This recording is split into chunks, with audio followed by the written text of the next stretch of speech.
Hello and welcome to the CBV podcast.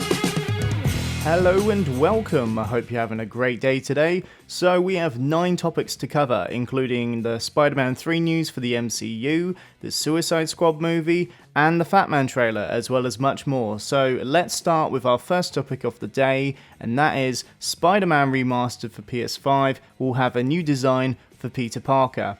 Now, if you don't know, the Spider-Man game that came out for PS4, they're now remastering it for PS5, and they have provided a new design for Peter Parker. He does not look like the Peter Parker that you have seen from the PlayStation 4 game. My thoughts are, it is not awful, it is just distracting. I have no idea what they were doing with this. The design they've given for this PS5 version of Peter Parker, it seems to be heavily inspired by Tom Holland, and that's why it's distracting, because why make a Peter Parker for your game that isn't set in the MCU look heavily inspired by an actor who plays Spider-Man in the MCU? I just really don't understand it. I mean, the old design was already good. No one had any complaints about the old design. It worked perfectly well. So why when you remaster your PlayStation 4 game for Spider-Man, and so you're improving all the textures and details and lighting, why is it that you've done all that, which is great, that's what you're supposed to do for a remastered copy of a game, but why have you only changed how Peter Parker looks in the game?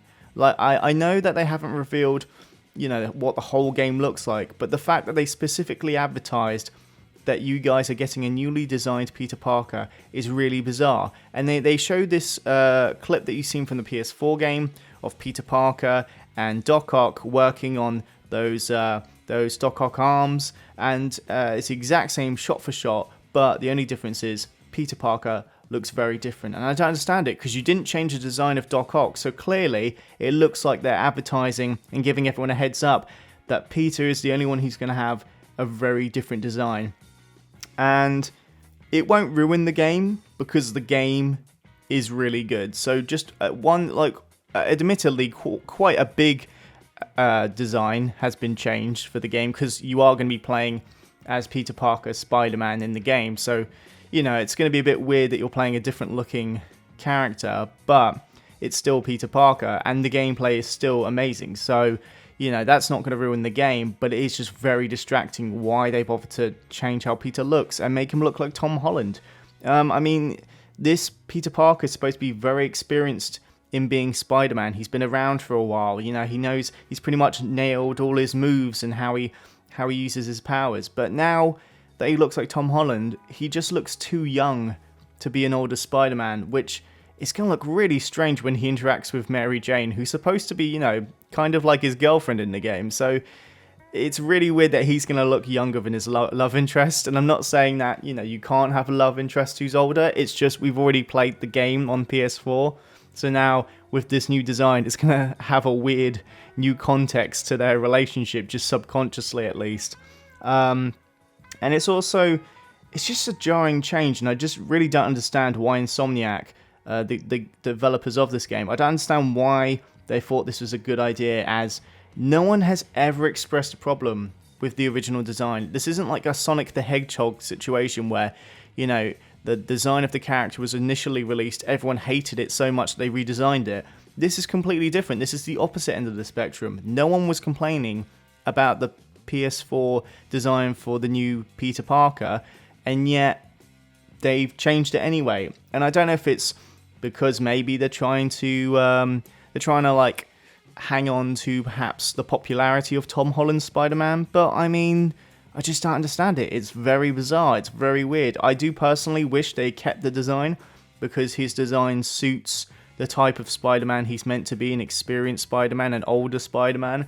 But just making him look like Tom Holland just was very strange and very jarring. So that was quite shocking, just because Insomniac are a very good game developers. They make great games, including the Ratchet and Clank games and the Sunset Overdrive games. So they make good games. It's just really, really weird that they would have done this. Part of me thinks that they must have been pressured by Sony or whoever's above, Insomniac themselves with the Spider-Man rights. So I just get a feeling that this wasn't Insomniac's decision. Someone must have said higher up, like, we'd actually like you to make him look more like Tom Holland because people love Tom Holland.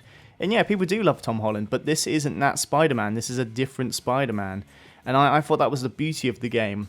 Like, when the trailer came out initially for the PS4 version of the game, I thought, oh, is this set in the MCU? Because, he's got the Spider-Man eyes that, like, have lenses in them and move, just like Tom Holland's Spider-Man. And then I found out, no, it's not set in the MCU, but it has elements of all the suits that we've seen from different iterations of Spider-Man combined to make this new suit. And I thought, oh, that's a really cool idea. But now it's just even more distracting that it's not in the MCU, but it looks like an MCU Spider-Man. So, I don't know. I mean, I'm sure massive fans of Tom Holland are going to have a blast with this, because I'm pretty sure there is a skin on the PS4 version where you can wear the Spider-Man Homecoming suits. So, I think there's also the Iron Spider suit from Infinity War and Endgame. So, maybe that'll be twice as fun for some people, because they'll actually be able to not only look like Tom Holland's Peter Parker, but also dress like his Spider-Man as well. So maybe that adds some value for some people. Me, personally, again, it's not going to ruin the game. It's just I wish they hadn't have done it, because you're playing that character, and your character you're playing again on PS5 is going to have a different design, so it's just weird. But yeah, that's topic number 1. Let's move on to topic number 2, and that is Jamie Foxx returns as Electro for the MCU's Spider-Man 3.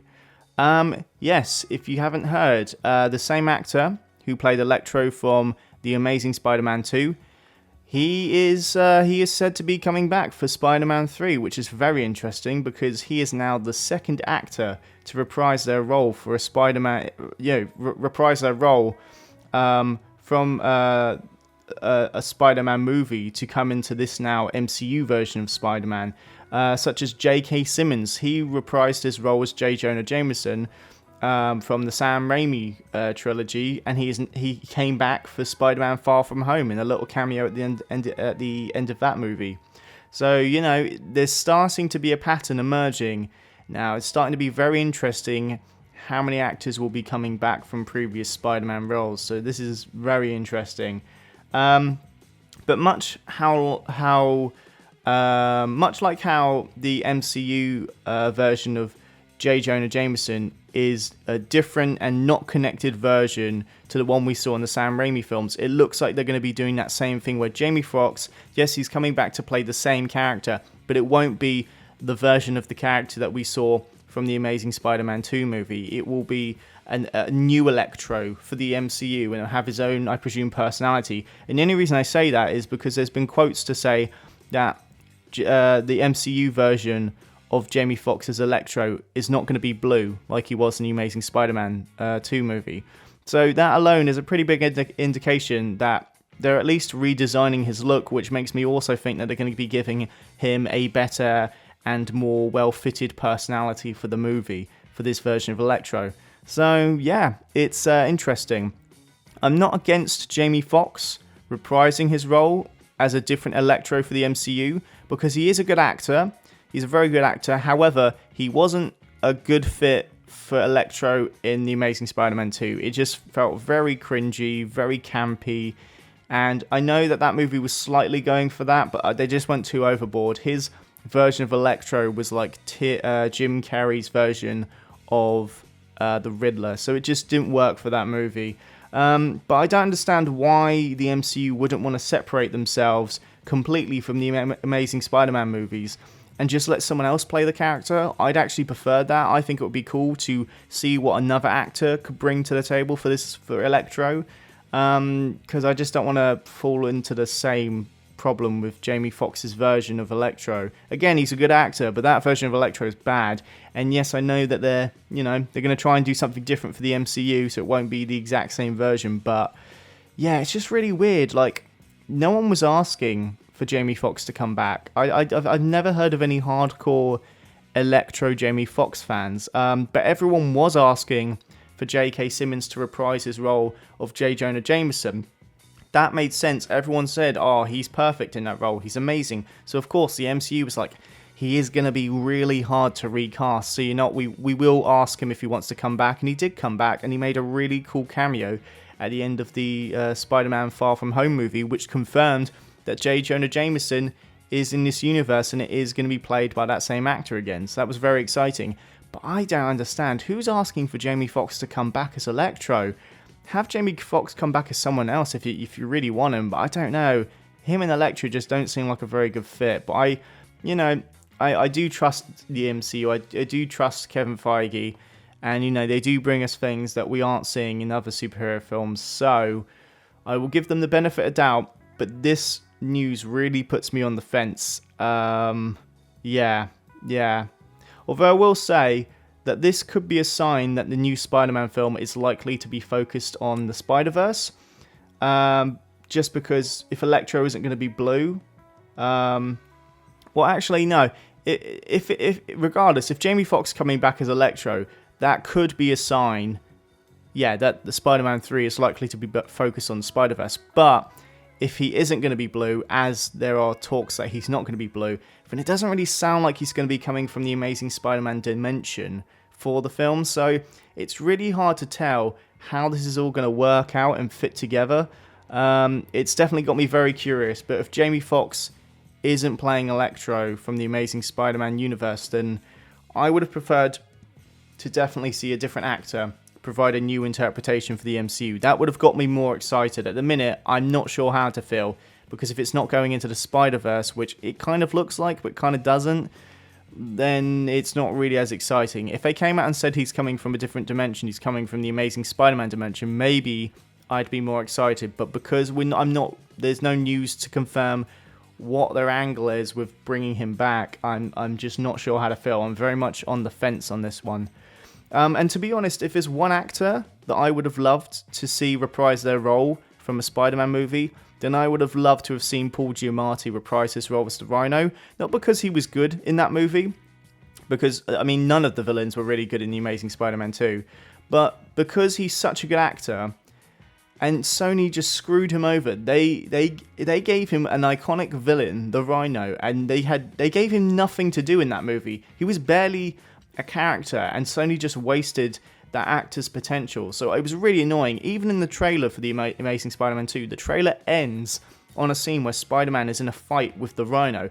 But ironically, that is actually the last shot of the movie. You think when you watch that trailer, you're going to see the actual fight in the movie. No, that is the last shot of the movie. So Sony just really screwed over the actor. And he's a great actor. He deserves to be given more material for that movie. He should have fleshed out the Rhino. They should have given him the opportunity to do that. So I think bring Paul Giamatti back, just because he was playing a big character in the Spider-Man universe, but they gave him nothing to do. He was barely in the movie. So I think they actually screwed him over, and he should be given another opportunity. But yeah, that's my thoughts. It's interesting that Jamie Foxx is coming back, but I'm not yet excited by that news, because I have no idea what context that comes with. Let's move on to topic number 3. Doctor Strange will appear in Spider-Man 3 as the new mentor role. Right. I'm a little more excited, because if Doctor Strange is coming to Spider-Man 3, that further indicates with the Electro theory that this will be setting up the Spider-Verse. We might not be getting it in that movie, but it's certainly going to be setting it up, which means hopefully we will see cameos from previous Spider-Men. Even if it's a small cheeky joke, I would love to see Doctor Strange. For some reason, Spider-Man's got to go to another dimension, and so Doctor Strange is trying to find him the right dimension, and maybe accidentally opens a portal to the Sam Raimi universe where we see, Tobey Maguire walking around, and maybe it's Doctor Strange, without wanting Peter to see, just quickly closes the portal. That would be kind of cool. I'm not expecting like Tobey Maguire or Andrew Garfield to likely come back for big roles, just because maybe they might feel like they're done with it. But it'd be really cool if we at least got like little cameos. That'd be sort of my dream for a Spider-Verse live action movie.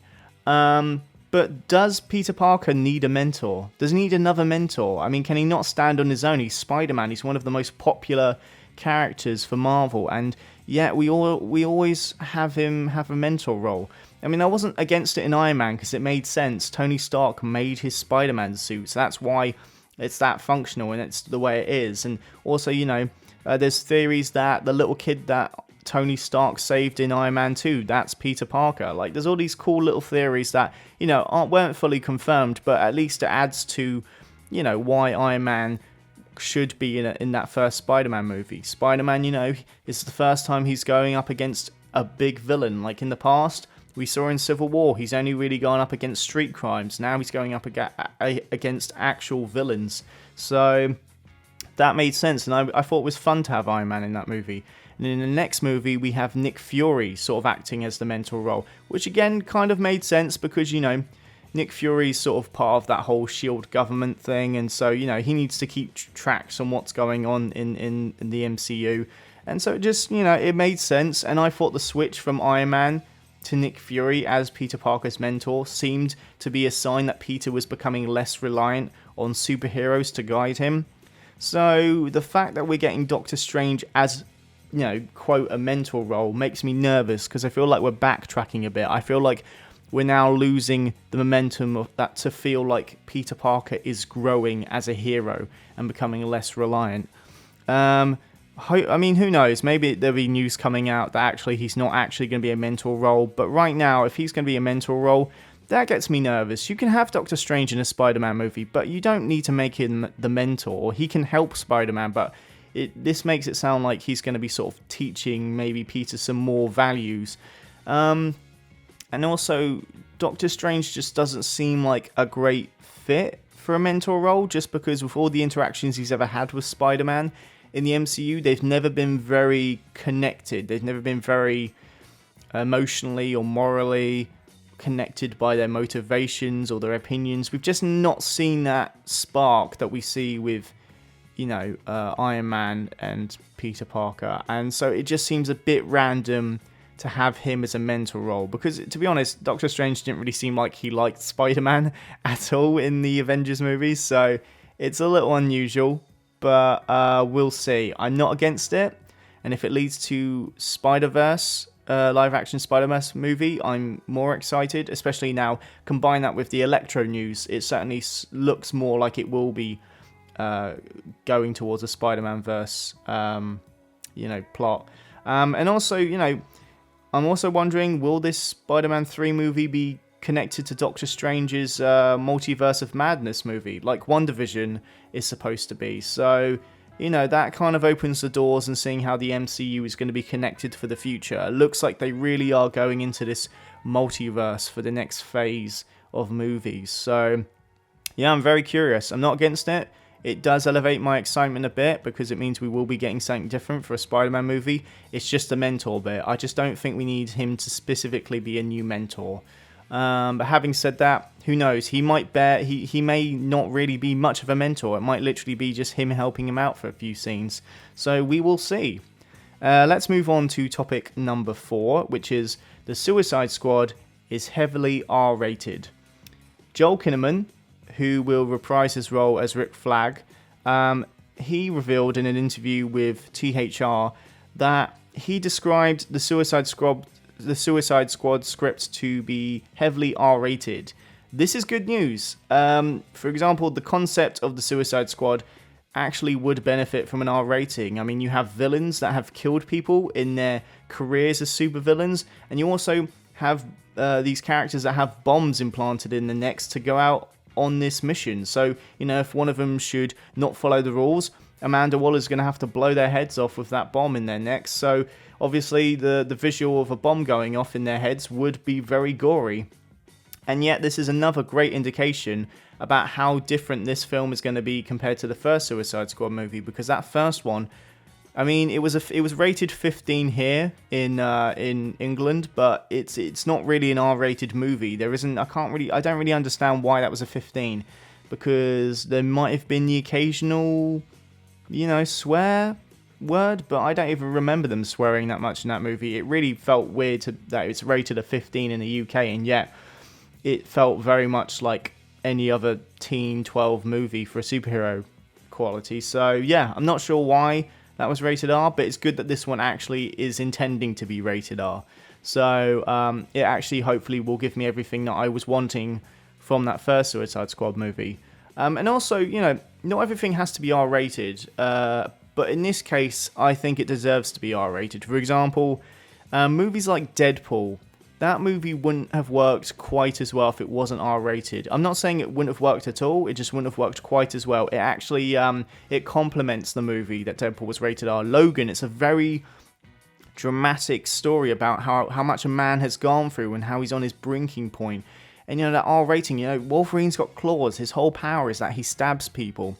And it's very satisfying to see that depicted in a very realistic manner, because you're dealing with very heavy themes in that movie. So an R rating, again, makes sense.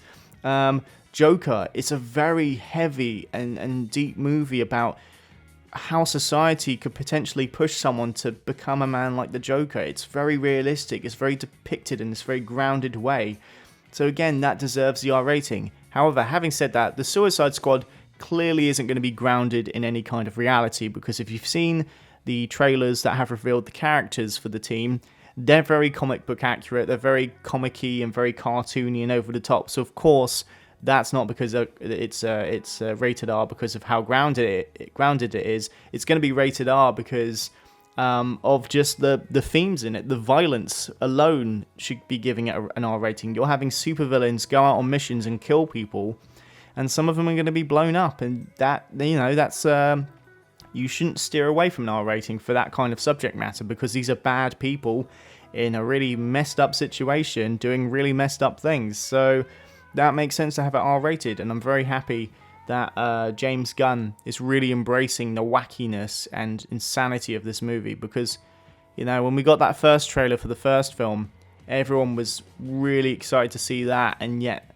that movie just didn't deliver on its promises. This one, especially in the hands of James Gunn, the guy who made Guardians of the Galaxy, I feel in very safe hands, and every new piece of information that I hear about this movie gets me very excited. So I'm really looking forward to the Suicide Squad. It might actually be under the Batman movie, my second most anticipated film. So cannot wait to hear more news on this movie. Now let's move on to topic number 5.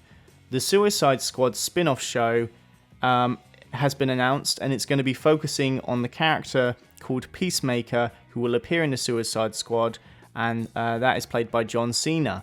So this is very interesting news as well. This show, I presume, is going to be called Peacemaker, John Cena's character.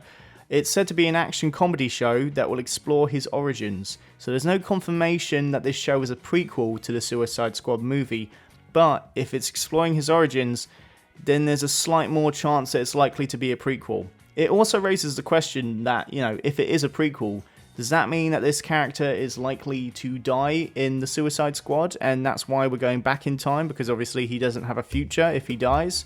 Personally, my guess is still that the character will die in the Suicide Squad, but there's no guarantee of that. We're just going to have to wait and see to know for sure. But it's very surprising to me that they're focusing on Peacemaker, because his whole thing is that he will kill as many people as need be to provide peace in the world. And I thought that was a very funny character to have. However, I did not think his character would be enough to hold a franchise in any way. So I just presumed, because he's got quite a gimmicky motivation, which is quite quirky and funny, I just assumed that he probably would die based on that. But maybe I'm wrong. Maybe he will survive, especially if they were willing to focus a whole show around it. So I'm really curious, because and also his costume was really over the top and cartoony, so I thought they just purposely did that because they knew he wasn't going to survive the end of the movie. But maybe I'm starting to look like maybe I might be wrong. It's a bit 50-50. I'll be curious to see how much of my predictions for the death of the Suicide Squad will be. So yeah, the news that this show is coming out, that alone doesn't really excite me, just simply because I'm not a big John Cena fan, and obviously we haven't seen the movie yet, so I have no excitement or attachment towards his character of the Peacemaker. So it's a little hard for me to get excited, but it does make me very curious, because I'm not against the show. I'm not against the idea of the show being made, because it's a good indication that Warner Brothers are so happy with how James Gunn has made the Suicide Squad movie that they are confident enough to let him also make a spin-off show. And that's my big takeaway from this piece of news. Warner Brothers must be so happy with what the Suicide Squad is looking and been put together, and just the film in general, that they're like, yeah, sure, do a spin-off show. If you made this piece of amazing work, go make a spin-off show. That's what this is telling me. So I may not be excited about the show, but I am excited at the idea that the only reason the show's getting made is because that Suicide Squad movie is going to be amazing. So very, very excited. Now, let's move on to topic number 6. The Batman has been delayed. Yes, this is incredibly sad news because I love the Batman trailer that was released at DC Fandom. But if you aren't aware, Warner Brothers have delayed their movie called June to October 1st, 2021, which was actually the same day the Batman was intended to be released. So as a result, the Batman is now getting delayed to March 4th, 2022. So that the two movies aren't competing against one another in the box office, because they're both Warner Brothers movies. So Warner Brothers, of course, doesn't want to release two movies out at the same time. And, you know, they don't want them to compete. They're both making money for Warner Brothers. So it makes sense that one of them had to get pushed back even further. I'm just sad that June didn't get delayed further and that the Batman had to suffer because of it. Because if there's one film I would have wanted to see way more easily when comparing the two, it would have been the Batman. I know a lot of people are a fan of June. I have no knowledge about June, so I don't have an attachment to it. But that Batman trailer looked really good, and I think you shouldn't have to rely on being a fan to sell a trailer. But you know, I knew nothing about June, and when I saw the June trailer, that didn't excite me. It looks beautiful, but that's about it. Just nothing was really selling me on the tease of the plot and the world. I just wasn't quite into it. And again, it's because I know nothing about June. It kind of reminded me of Tremors, just because of that big giant worm thing that came out of the ground at the end of the trailer. It kind of reminded me of Tremors. I'm sure it's nothing like that, because it looks like it's set in a future, or maybe on a different planet, actually. So yeah, but it's really sad that the Batman's been delayed.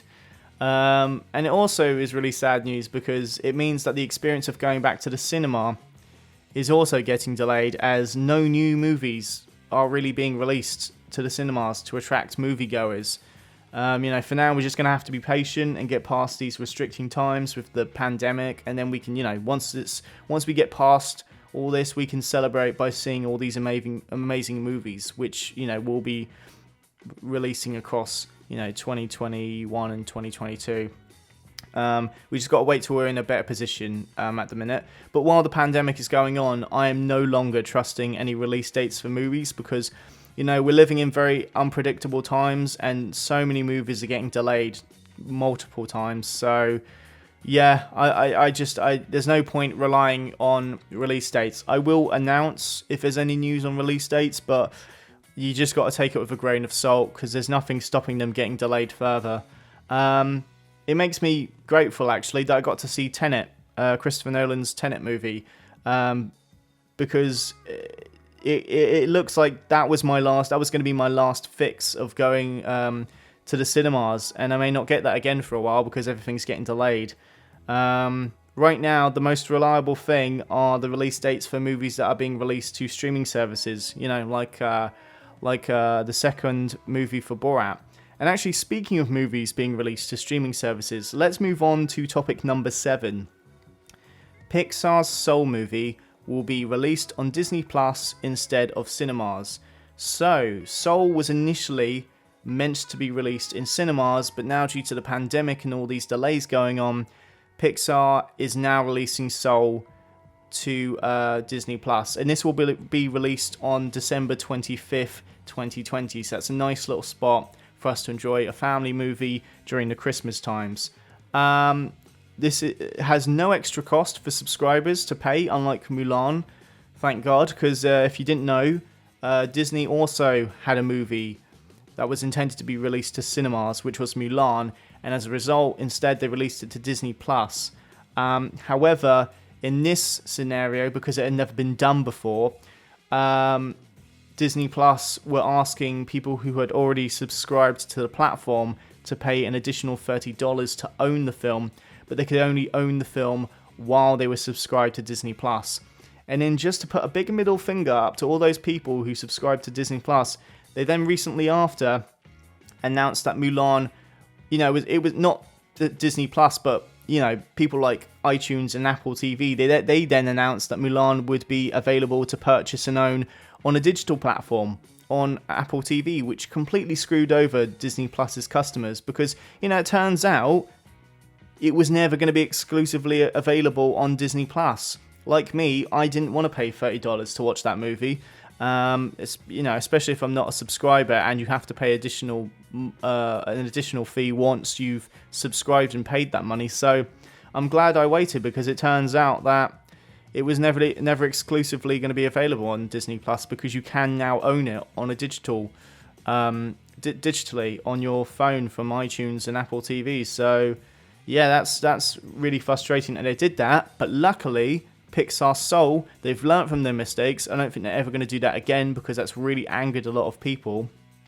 So Pixar will release Soul for no extra cost. If you've subscribed to Disney Plus, that's good enough. They're going to give you the movie for free. If you want to see Soul, you need to subscribe to Disney Plus. And I think that's a really fair way of doing it because these Disney Plus subscribers are getting really screwed over with that, and I think that's really wrong.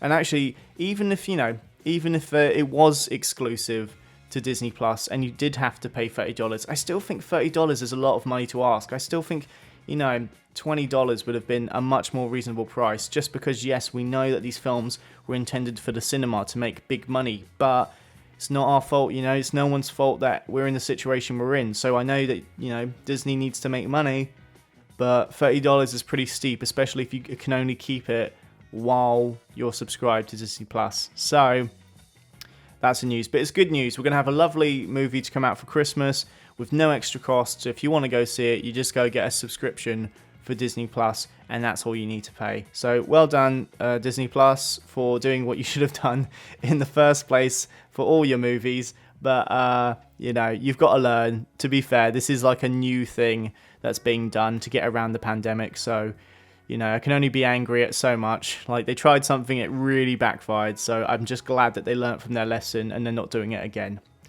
Right, now let's move on to topic number 8. The plot synopsis for Don't Breathe 2... the plot synopsis for Don't Breathe 2 has been revealed. So this film is set several years after the home invasion of the first film, Don't Breathe. And the villain of the film, the blind man, has been hiding out in an isolated cabin and has taken in and raised a young girl orphaned from a house on fire. Now, if you've seen the first film, you understand why he raises an orphaned girl. Their quiet existence together is shattered when a group of kidnappers show up and take the girl, forcing the blind man to leave his safe haven to save her.